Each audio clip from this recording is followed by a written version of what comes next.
तो कल ये जो अभी अखबार के माध्यम से एक अखबार में ये फोटो छपा है, हिंदुस्तान अखबार में, दूसरा अमर उजाला में भी एक फोटो छपा है। किसान यूनियन के कुछ हमारे मित्र और सनोज कुमार और ये अनुज कुमार, दो भाई जो भूमाफिया हैं, इनके द्वारा इनको भ्रमित करके किसान संगठन को, जिसमें और ये दैनिक जागरण की खबर इस के माध्यम से मैं आपको दिखा रहा हूं। ये लिखा है, एक पत्र किसान यूनियन के द्वारा मेरे एक ज्ञापन दिया गया, तो मैं उनको ये आग्रह पूर्वक जवाब देता हूं कि इसमें आरोप लगाए गए सनोज कुमार व अनुज कुमार निवासी ग्राम ततारपुर गरबी के दो किसान भाइयों के द्वारा सलेमपुर गोसाई में कृषि योग्य भूमि खरीदी गई थी। शासन प्रशासन के आदेशानुसार भी क्षेत्रीय विधायक की दबंगई के कारण किसानों को अपनी जमीन पर काबिज न करा पाना, किसी भी सक्षम अधिकारी का विधायक के दबाव के कारण भूमि को पैमाइश न करा पाना। तो मैं पहला तो ये जवाब देना चाहता हूं कि मैं एक गाड़ी से चलता हूं और पूरे क्षेत्र में बिना किसी दबंगई के मेरी दबंगई को भी जानते हैं। यदि मैं किसी की भूमि पर कब्जा करता, यदि मैं किसी को गलत तरीके से मुकदमेबाजी कराता, उस पर मुकदमे लगाता, उस पर दबाव देता, तो दबंगई निश्चित तौर पर कहीं पर दिखाई देती। लेकिन मैं कहता हूं और पूरे क्षेत्र में चुनौती देकर कहता हूं कि कहीं पर किसी एक की जमीन पर मैंने कब्जा किया हो तो मैं माननीय मुख्यमंत्री जी से भी कहता हूं कि मुझ पर कार्रवाई करें। कहीं पर मेरा कोई कृत्य इस तरह का लगता है कि मैंने किसानों के अहित में कोई कार्य किया है तो मुझ पर कार्रवाई की जाए। अन्यथा जो भूमाफिया सनोज कुमार और अनुज कुमार, यहां लिखा है कि भारतीय किसान यूनियन अराजनैतिक, ये साथ में कुछ लोगों के सिग्नेचर भी है यहाँ पर, इनको भ्रमित किया गया है। और मैं किसान यूनियन के राष्ट्रीय अध्यक्ष जी से और यहाँ पर जो विजयपाल जी राष्ट्रीय उपाध्यक्ष जी हैं किसान यूनियन के, उनसे भी आग्रह करता हूं कि ऐसे लोगों को जो भ्रमित किया गया किसान यूनियन से जुड़े हुए, वो इस मामले को पूरा समझ लें, क्योंकि ये निर्णय माननीय न्यायालय का है। माननीय न्यायालय का सम्मान करते हुए ही जो कार्रवाई चल रही है उसी के अनुसार कार्य किया जाएगा। और मैं इस आदेश को भी आप सभी के सामने कॉपी भी दे दूंगा जो माननीय न्यायालय ने आदेश दिया है। और ये आदेश हुआ है 11/8/2022 को। इसमें 11 अगस्त 2022 को यह आदेश दिया गया। आदेश इस प्रकार है कि वादीगण द्वारा प्रस्तुत स्थगन प्रार्थना पत्र दिनांक 8/8/2022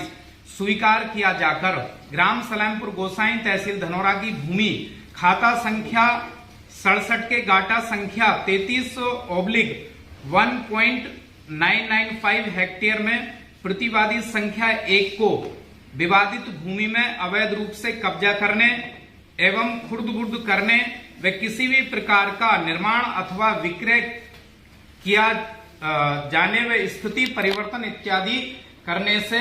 बाद के निस्तारण तक रोका जाता है। ये स्टे दिया गया था कि ना तो इसका बैनामा होगा, ना इसको खुर्द-बुर्द किया जाएगा, ना इसको किसी तरह की क्षति पहुंचाई जाएगी। और इसके साथ ही ये भी कहा गया कि उभय पक्ष मौके पर यथास्थिति बनाना सुनिश्चित करें, यानी कि दोनों पक्ष यथास्थिति बनाए रखें और इसमें कोई बैनामा भी ना कराएं। तहसीलदार धनारों को निर्देशित किया गया है कि प्रश्नगत उक्त आदेश का अमल दरामद राजस्व अभिलेखों में कराना सुनिश्चित करें। जो इसका खसरा होती है खतौनी, उसमें भी इस आदेश को दर्ज कर दिया गया है, उसकी भी कॉपी आपको दिलवा दी जाएगी। लेकिन उसके बाद भी गलत तरीके से अनुसूचित जाति के एक व्यक्ति की परमिशन हुई, जो भूमाफिया साठ गांठ करके जो करोड़ों का खेल मुझको भी मैनेज करने की कोशिश की विभिन्न माध्यमों से, लेकिन मैंने इससे इनकार कर दिया कि मैं इस तरह के जो भूमाफिया लोग हैं इनसे दूरी बनाकर रखता हूं और भूमाफियाओं के साथ में कभी नहीं देता। खागर क्षेत्र में भी हमने कई सौ बीघे माफियाओं से भूमि खाली कराने का काम किया गया। लेकिन उसके बाद भी 27 अगस्त को इस स्टे के बाद बैनामा किया गया, बैनामा हुआ जो अवैध है इस कागज के अनुसार। मेरा किसी से कोई राग द्वेष नहीं है, लेकिन यदि मुझ पर आरोप लगाए गए तो मैं अपना पक्ष रख रहा हूं। और ये भी सोशल मीडिया के माध्यम से मुझे कागज मिला है। ये भी जो किसान यूनियन ने पत्र दिया, ये भी सोशल मीडिया के माध्यम से और अखबार के माध्यम से मुझे ज्ञात हुआ कि हमारे जो भारतीय किसान यूनियन राजनीतिक के सम्मानित पदाधिकारी हैं, वो मौके की स्थिति को, दोनों पक्षों को सुन लें, उसके बाद ही कोई निर्णय लें। और सोशल मीडिया में भी ये कहा गया कि घर घेरेंगे, रोड घेरेंगे, तो मैं उनसे आग्रह करता हूं कि क्षेत्र में शांति व्यवस्था के लिए मैंने काम किया है और आपसे भी आग्रह है कि इसमें दोनों पक्षों को, उस पक्ष को भी और माननीय न्यायालय के आदेश को भी पढ़ लें, उसको देख लें, किसी भूमाफिया का साथ ना दें। यदि कोई भूमाफिया गलत कृत्य करता है तो उसके खिलाफ कार्रवाई के लिए मैं भी उनके साथ खड़ा हूं, वो भी उसके साथ खड़े रहे हैं जो पीड़ित पक्ष है, जो माननीय न्यायालय का आदेश है, और माननीय न्यायालय जो निर्णय देगा वो हम सबको मान्य होगा। और मैं साथ ही ये मांग करता हूं, उत्तर प्रदेश के माननीय मुख्यमंत्री जी से भी मिलूंगा, उनके पेपर्स को लेकर, डॉक्यूमेंट्स को लेकर, कि जो तहसील के प्रशासन ने, जिला प्रशासन ने जो गलत तरीके से परमिशन दी है उसका कैंसिलेशन हो। और इसमें आज उन लोगों ने भी अपना जिलाधिकारी को ज्ञापन सौंपा है, दूसरे पक्ष ने उन्होंने कहा है कि हमने बैनामा कैंसिलेशन के लिए डाला है, जो नियम विरुद्ध जाकर बैनामा हुआ, जिसका दाखिल खारिज कर दिया गया, और अब कब्जा करने के लिए भी बताया गया, जो उन्होंने ज्ञापन दिया। जिस तरह से इनका ज्ञापन है, उनका भी एक ज्ञापन है, जरा वो ज्ञापन भी दे दो मुझको। उन लोगों ने भी ज्ञापन दिया है, तो उन लोगों की भी मांग यह है कि हमारा बैनामा नियम विरुद्ध जाकर, या जिन लोगों ने भी किया इनकी जांच होगी, और जो भी गलत लोग हैं, भूमाफिया लोग हैं, मैं जिला प्रशासन से भी कहता हूं कि भूमाफियाओं के खिलाफ कार्रवाई करें, और मैं उनके साथ खड़ा हूं, पूरे जिले के अधिकारियों के साथ खड़ा हूं। मेरी सरकार की जो मंशा है उसके अनुसार मैं अपने कार्य को कर रहा हूं और आगे भी करता रहूंगा। हमारे किसान संगठन के लोग हैं, उनसे भी मैं कहता हूं कि कहीं यदि कोई लगता है कि अनैतिक कार्य है, कहीं पर कोई कब्जा कर रहा है, मैं बिल्कुल निश्चित तौर पर उनके साथ हूं। पिछले दिनों बेग शुगर मिल के लोगों ने एक सैनी समाज के किसान के जमीन पर कब्जा कर रहे थे रात को, तो उनकी बात को मैंने उठाया। तो मैं कहता हूं कि जहां जहां आवश्यकता पड़ती है मैं कार्य करता हूं। दूसरा आरोप इन्होंने जो ज्ञापन दिया है, इसमें दिया है कि इस सत्र का गन्ने का रेट सरकार द्वारा जारी नहीं करने के कारण माननीय विधायक का विधानसभा आवाज न उठाना।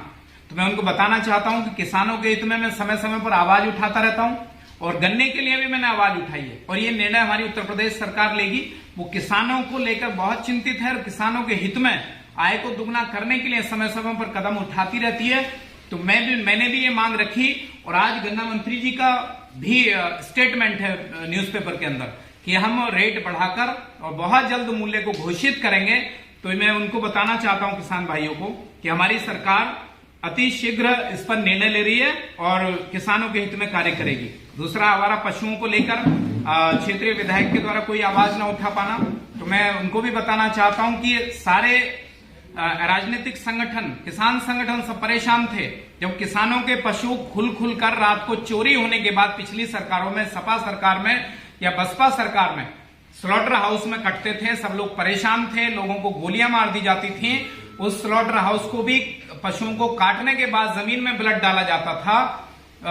उसको भी बंद कराने का काम मैंने किया, और आगे भी जो संभव होगा मैंने अपने क्षेत्र के सम्मानित भाई बहनों के लिए, अपने सम्मानित किसानों के लिए कार्य किया। और अभी गौशालाओं के निर्माण के लिए भी हम लगे। अभी माननीय मुख्यमंत्री जी के साथ 9 तारीख को बैठक थी, मैंने गौशाला के निर्माण के लिए मांग की। और हमारे यहाँ गौशालाएं, चाहे डींगरा, धनौरा, बछनायू, गजरौला, ये गौशालाएं यहाँ पर हैं। जनपद में और भी गौशालाएं हैं आवारा पशुओं के लिए जो बाहर घूम रहे हैं, उनको हम लोग गौशाला निर्माण कराने जा रहे हैं, और सरकार इस सब को लेकर गंभीर है। और अभी खागर क्षेत्र में, तिगरी में, जो माफियाओं ने हजारों बीघे जमीन घेर रखी थी, उस सबको भी हमने चरागाह को खाली कराने का कार्य किया है। और अपनी जनता के हित में, अपने क्षेत्र के हित में निरंतर मैं कार्य करता रहूंगा। मेरे मन में कोई किसी के प्रति न राग है, न द्वेष है, और जो गलत लोग हैं निश्चित तौर पर उनके खिलाफ मैं आवाज उठाता रहूंगा। मेरी आवाज उठती रही है, लेकिन जो गलत लोग हैं, जो माफिया लोग हैं, जो गलत प्रवृत्ति के लोग हैं, मेरी छवि को धूमिल करना चाहते हैं, इस सब का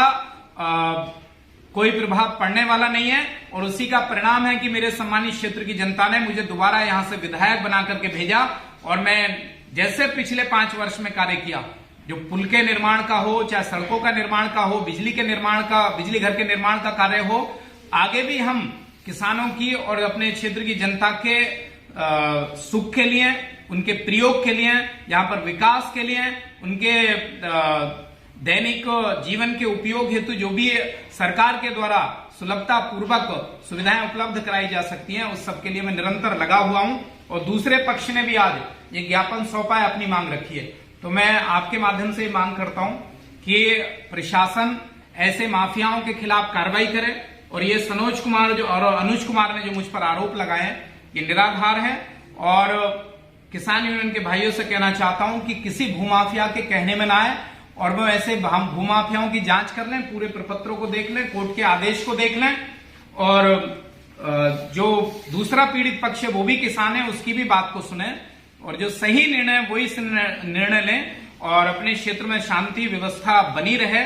और जैसा सरकार चाहती है भी प्रत्येक व्यक्ति के लिए कार्य हमारी सरकार कर रही है। तो मैं आपके माध्यम से ये कहता हूं कि भूमाफियाओं के खिलाफ चिन्हित करके पूरे जनपद भर में, धनौरा विधानसभा ही नहीं पूरे जनपद भर में जो गलत तरीके से परमिशन हुई है,